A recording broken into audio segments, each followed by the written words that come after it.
everybody, it's Mary Grace Wallace, one of the genealogists here with Family Tree Nuts. I am in Glendive, Montana, County Dawson. You can see I'm in cemetery. You see the city sort of behind me, the city of Glendive. You see this big headstone behind me of George E. Morse. George E. Morse was a carpenter, worked for his dad, Josiah Morse, who owned a construction company.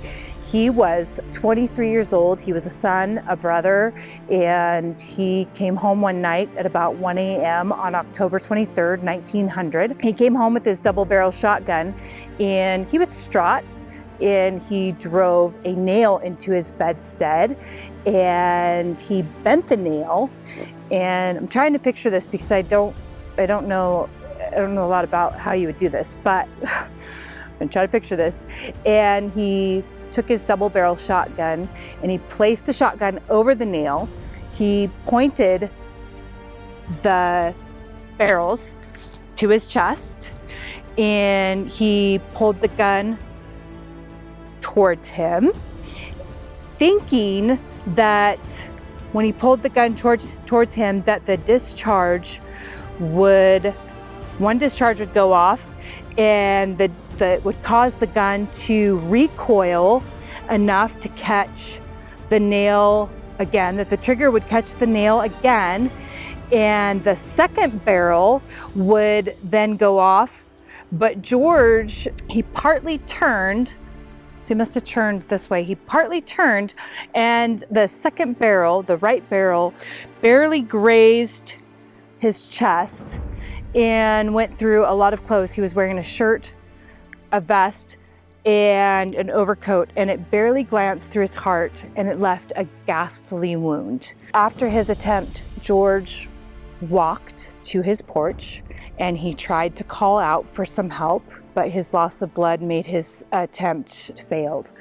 And it was an hour before anybody found him. So by this time, it's 2 a.m. on October 24th, and about an hour before somebody found him, and by this time he had lost a lot of blood. When that person found him, they took him to his parents' home. His mom and dad were Josiah and Lydia, and once he was at his parents' home, everything possible was done to save him. And when George was able to speak, the cause over his attempted suicide was told.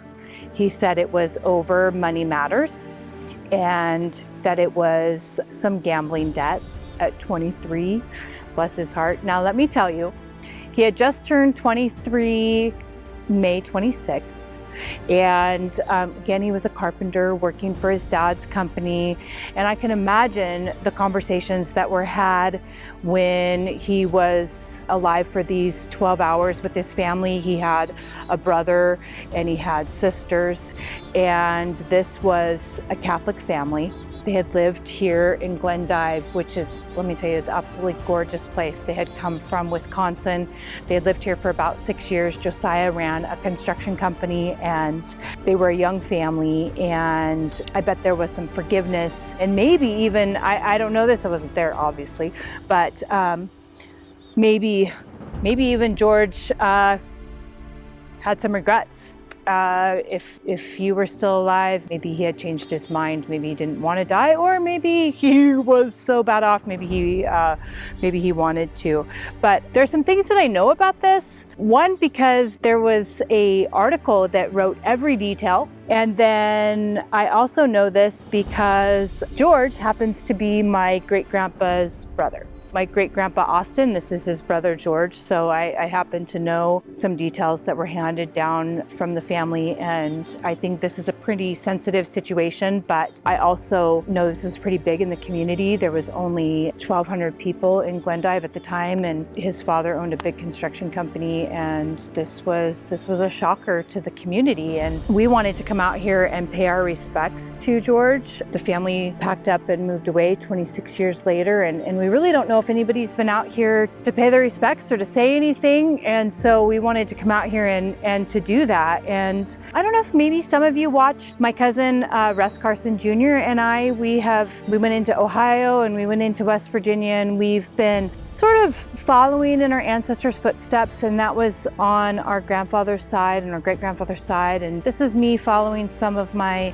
mother's and my grandmother's and my grandfather's side. And so I'm doing a bit of that here in Montana. And if you get the chance to do this, this is absolutely surreal. This is amazing to put your feet where your ancestors have been. And if you can do this, I would encourage you to do this. It's more than names and dates on papers. I just want to show you a little bit, if you can see back out behind me. This is such a beautiful view out behind me.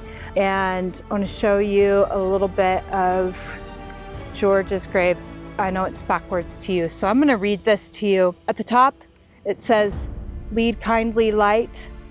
George Morse, he was born May 26, 1878. He died October 24th, 1900, after they did everything that they could to save this young man."